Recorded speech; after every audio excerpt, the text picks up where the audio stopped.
am I 35 and single? I know why. Hey, hold on. Game capture full display. Bring this up. See if we can get in there. Oh, whoa, whoa, whoa. Whoa, whoa, whoa.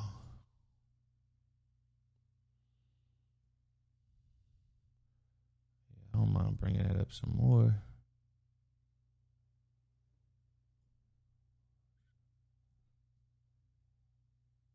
Okay, they look good. All right, let's talk. Let's talk to her. Are we streaming?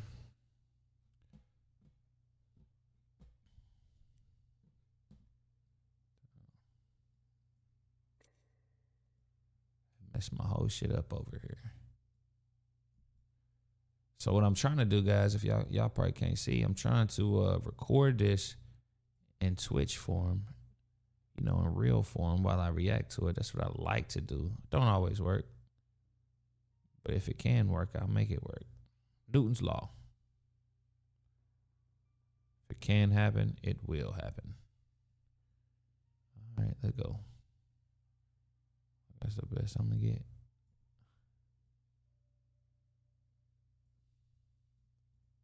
All right, I think that's it.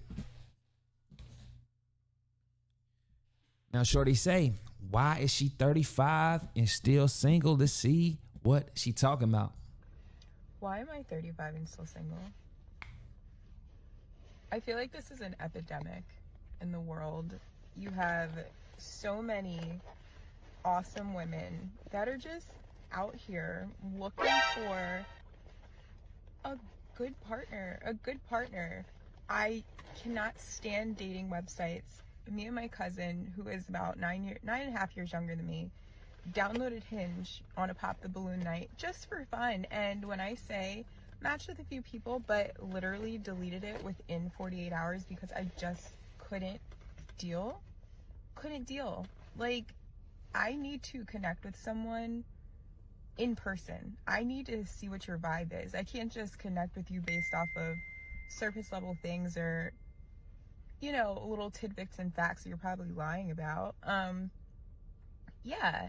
I think that's always been a problem when it comes down to the dating apps. It's like putting yes or no, swipe left, swipe right on Instagram or something. Like, hey, you like the picture or you don't like the, like, you know what I mean? Like, come on, you don't. People are only gonna appear as they want to be seen and not who they actually are. So that's always going to be a problem. And a lot of the times, from what I know, is you're not going to find who you're looking for out at clubs and out where you only gonna find who you looking for when you walking in your purpose, and you gonna find the right person on your path. Now, fellas might get the money and might go and search for something that they've always wanted, but that might not necessarily be the woman that they need. It's just the woman that they want, you know. And these women who are out always at the club, or you can, you know, they places that all the time, like, hey, they're on the dating websites and all that. They're meeting the people and stuff, but they're only looking for what they want. They don't know what they need, or else they wouldn't even be there. Because a lot of the times, you've already met the man you probably should have married. You just didn't, and you did wrong. So it's like, just keeping it a bean, you probably already met the man that you should have married, and you didn't. I'm sorry, you flexed up on him. You decided you were still gonna be out in these streets. You outside, you know what I mean? That's the biggest. Soon as if I ever hear a girl say, "Oh, I'm outside," red flag. Come on, I'm telling you, hot girl summertime. It's hot girl summertime. Oh, I'm outside. I'm like, oh, okay. Because when you screaming out like I'm outside, like what you outside for? Now, the ones the dudes should be looking for is the ones who are, you know, outside, but they ain't screaming they outside. They just occasionally happen to be outside. They're really homebodies. If you're not seeing them in the gym or work or through a private party, a house party, or you know, something like, you got to be walking in your purpose, especially even for men and women. You know what I mean? If you need somebody in the gym, like, you might find you somebody you like at the gym that already works out, understands the lifestyle, understands what you about, you know, and y'all got common interests outside. So boom, y'all got the gym. That's an interest, because a lot of women don't go to the gym. They don't. So, and I think any girl that goes to a gym would only like a man that goes to the gym. So, I mean, y'all kind of get what I'm going at. Let's listen. I just feel like society has just taken a turn. Social media, although it's a blessing in a lot of ways, I feel like it's a curse because everybody is so accessible and nobody's willing to commit to one person or work on anything or kind of like fight through anything because, oh, well, I'll just move on to the next one. You know. That's it. Options, which I say social media is also the reason why we don't, a lot of people, like, think of that, the Instagram, like, that's why a lot of us, your followers versus the people that they don't really like each other. They really don't. A lot of them followers, not just because they follow you don't mean they like you. They just want to watch you and see what you got going on. They really don't like you.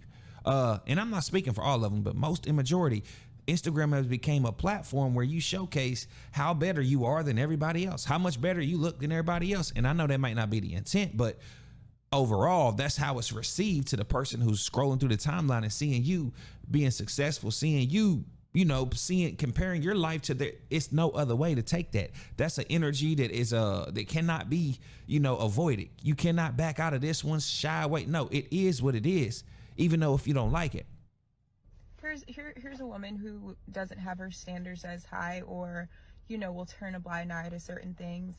And it's just not fair. It's not fair. So I know if I'm willing to be committed, loyal, dedicated, and really pour into a person, there has to be at least one other person out there that has the same morals and values. But I just don't get it.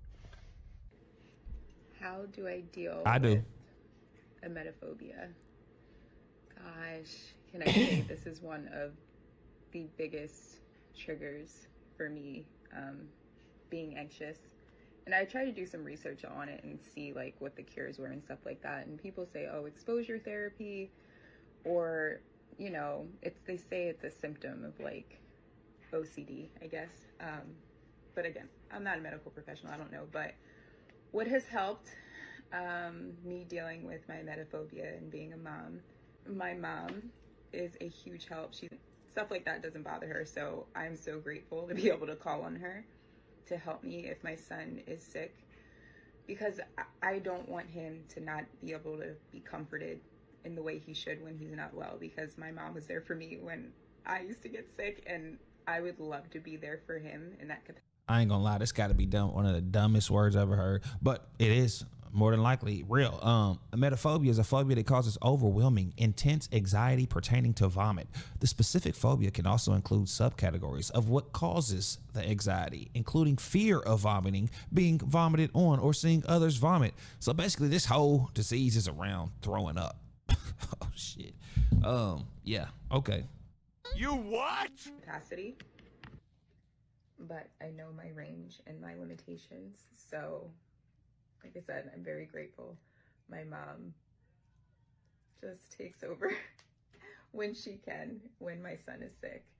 That it's about get hysterical because I've been at school and it's like, oh my gosh, All right, guys. I'm just not interested in hearing what she has to say about emetophobia, which is real. It's a real disease. So shout out to everybody. Donate to a fund to help cure emetophobia. But yes, dog, listen, you want to find the right person, you cannot be expecting to find them where everybody else is. It's crowded there, so to speak. Don't take the elevator, take the stairs. Everybody's trying to hop on the elevator to get to where they're supposed to be at. Take the stairs.